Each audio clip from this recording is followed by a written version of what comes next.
Antoine Dupont étant arrivé. Merci Antoine, et je te laisse la parole pour une communication sans vote 2025 DVD 27 qui concerne le tramway.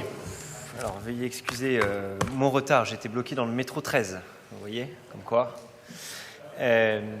Alors, pour cette délibération, donc sur le prolongement du T3B en direction de la porte Dauphine, ça s'inscrit dans la volonté de la ville de réaménager l'ensemble des portes pour en faire des espaces remaniés et décroître l'emprise de l'automobile dans l'espace public. Le T3 remplit une fonction essentielle de déchargement des lignes centrales du métro, tout en connectant des territoires ayant auparavant peu de moyens de mobilité alternative.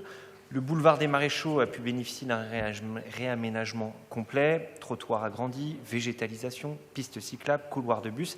Et c'est un réaménagement d'ampleur de ces avenues pour la ligne de tramway la plus chargée de France. Désormais, la porte de la Chapelle est connectée à la porte Dauphine et à la porte de Vincennes. Les spectateurs d'ailleurs de l'Arena peuvent dorénavant se rendre à Vincennes ou au campus de Dauphine. Et cette ambition ne s'arrêtera pas aux Maréchaux, puisqu'en 2030, le T8 reliera la porte d'Aubervilliers et Charles-Hermite au Stade de France et à la plaine Saint-Denis. Voilà. Je vous remercie. Merci beaucoup. Est-ce que sur cette communication sans vote, il y a d'autres demandes de prise de parole ?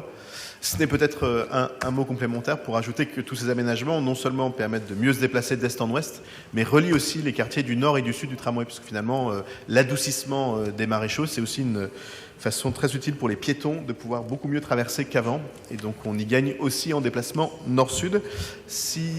Oui, Christophe.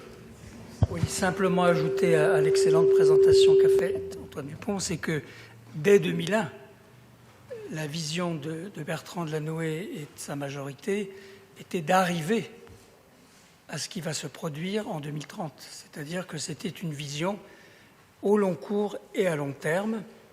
Et c'est en effet cette majorité, ces majorités, et avec d'ailleurs des coopérations avec la région qui ont permis, en effet, d'entendre ce que vous venez d'expliquer à l'instant. Merci beaucoup. Merci beaucoup. S'agissant d'une communication sans vote, je propose de ne pas la mettre au vote, mais d'acter le fait qu'elle a bien été communiquée.